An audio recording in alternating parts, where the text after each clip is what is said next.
Today, the 28th of May, 2025, is exactly 365 days, 1 year since the Cannabis for Private Purposes Act was signed into law by our president. Well, actually, to be completely accurate, at about 7:30 this evening, we all got the news that right before the general elections, the president signed this act. Now, we've been waiting and waiting and waiting because this act cannot fully become law, be promulgated, as they say in legal speak, until there are regulations to go with the act. So this also means that cannabis can't be taken out of the Drugs and Drug Trafficking Act of 1992 until such time as there are regulations. Now, what do these regulations involve? Well, we know that trade remains illegal, and in terms of the act, trade will still remain illegal. If by some miracle we get these regulations out for public comment and they pass through the public comment process, which will probably be quite a long process because I'm sure that we'll have lots to talk about when the government come up with the regulations.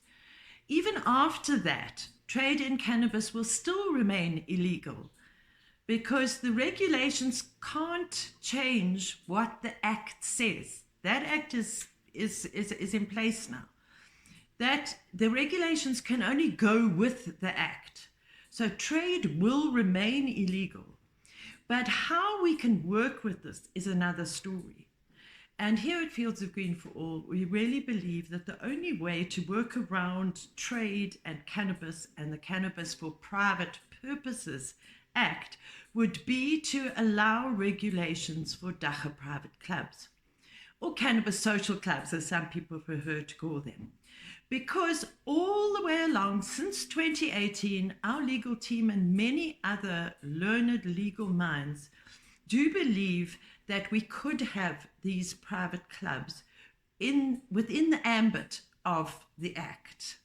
But this remains to be seen because the government, Department of Justice, and then the other departments who might have some say in these regulations, agriculture and DTIC and health are the main ones, although there should be 22 government departments involved in this. We can quite safely say that both health, agriculture, and trade and industry would be involved in the promulgating of these regulations. We heard from the Department of Trade and Industry in December about a certain plan for commercialization, but we haven't heard from them again, and that's now 6 months on. We put in some comments that they required in the middle of the December holidays. We've never received a reply. So it just so happens with these departments that they're not very keen on dacha private clubs, it seems. We don't know why. We think it's mainly because ignorance. Some of them might think that it's some Western construct because it's based on the Spanish model that was first started in 2011 and 2012. But with one of my colleagues from Spain, from the Cannabis Embassy, we're actually publishing an article in the International Journal of Drug Policy about how dacha private clubs can be a model for how things can work in Africa. But that's still going to be published. It'll take a bit of time. We don't have the opportunity to speak to the government about the clubs because every single time there's a meeting, there is so much noise because there's so many gray areas and there's so many different people who want to have a say that it seems like every single time the clubs just fall by the wayside.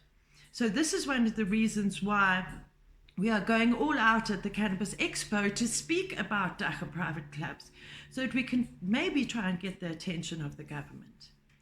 Another one of the things that is bound to cause a lot of contention around the regulations for the Act is the number of plants. Now, if there's ever a reason why I would go back to court, that would be the number of plants. Because it's not the number that's the problem. The problem is, who is going to come and count my plants? Is it going to be the police who have never solved Jules's murder? They've never even investigated it. Well, I'm not letting the police into my property. And believe you me, I now have incredibly strong access control, as should every single establishment, whether it's your home, whether it's your business. Every single establishment that grows cannabis should have really, really strong access control so that the police can't come in to count your plants. So there are lots of problems around the regulations that we foresee, but we won't know until we know. We won't know until one morning or one afternoon an email will suddenly land in our inboxes saying, here are the draft regulations, open for public comment. You've got 20 days, submit your comments, and we'll maybe give you 20 minutes to put your input. So on this, the year anniversary of the Cannabis for Private Purposes Act, which was so hard fought to get that act. It wasn't perfect.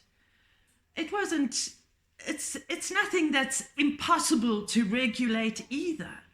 But we got that act, and now as citizens of South Africa, as users, traders, and cultivators of cannabis, we deserve our government to publish these regulations so that we can start moving forward. Because right now, nobody's moving forward. Everybody's all rushing around, getting ready for the expo this weekend. And what difference is it going to make? Are our voices going to be heard? Is anything going to change? We have no idea. But if by some remote chance somebody from the Department of Justice is listening, please have a look in your inbox. There was a letter that was sent 2 weeks ago to the Department of Justice, to the Portfolio Committee, who were dealing with the Cannabis for Private Purposes Bill and then Act and now the regulations. But we never received acknowledgement that that email had been opened or an acknowledging reply. So if by any outside chance somebody from the government is watching this video, please just let us know. We know that the government has had a PR problem for as long as governments have existed.